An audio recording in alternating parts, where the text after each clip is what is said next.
What's going on, guys? Welcome back for another one. Today we're talking about how many candles I made before I got good. So this is for people who is thinking about getting into candle making or really any creative venture, and you really want to understand, okay, like I got this idea that I want to do, but how long is it going to take me to really get good at that thing, right? And so that's what we're going to talk about today. Without further ado, my name is Ahmad. This is As I Am Candle Co, CEO, founder. You know what I'm saying? All that.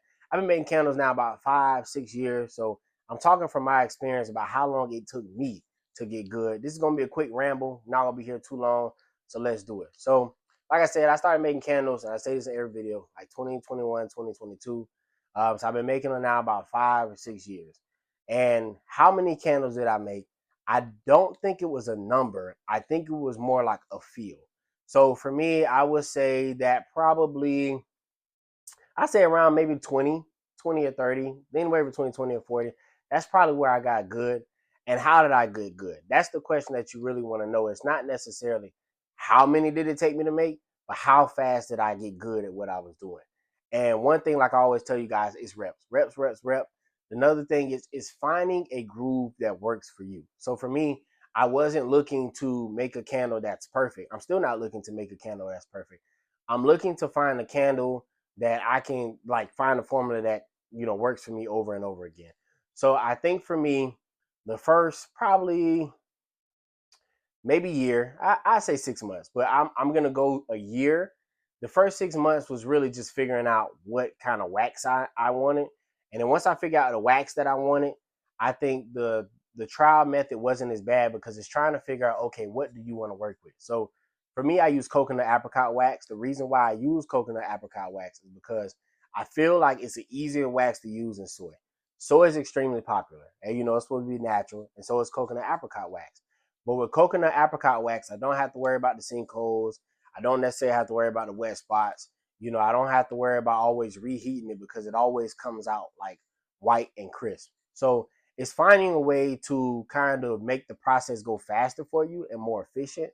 So for me, I changed wax because it's like, man, I don't always want to deal with sinkholes and trying to figure that out. I'm trying to kind of curve my learning. I'm trying to like alter my learning curve, if that makes sense. I'm trying to speed it up in a way that's going to make me more efficient. So it's worrying about what the big things are, like the major things that are going to move the needle. And I know you've heard that before, like the 80-20 principle, like, 80% of your profits are going to come from 20% of the work. It's kind of the same concept. It's finding what to focus on and what not to focus on. So it's finding the right wax. And then once I found the right wax, then I could work on the wick and work on the scent. So for me, how did I speed that up to kind of get it within 20 and 40 candles? The first thing, like I said, is I got the wax.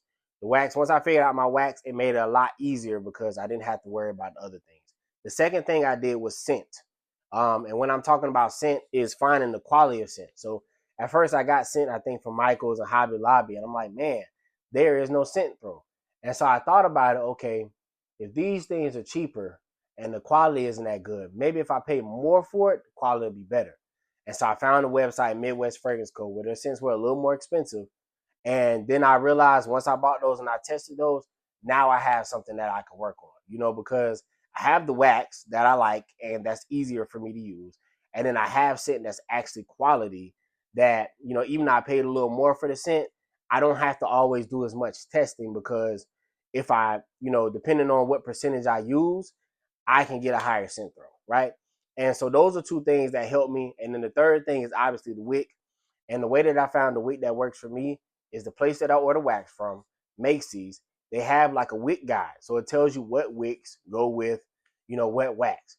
And so those three things, once you put them together, now you have a candle. I get vessels from Macy's because that's where I get a lot of my products. And that's where, home is for me as far as like products. They don't sponsor me, but they should, or at least offer an affiliate link or something. But these are the things that I use to kind of make me get good at candles relatively fast.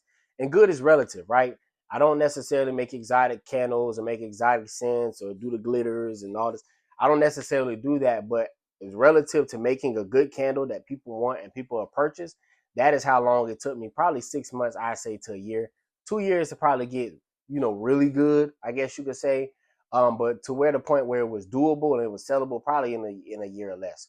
So that's how long it takes. It's not necessarily a number thing as it is a time and a rep thing.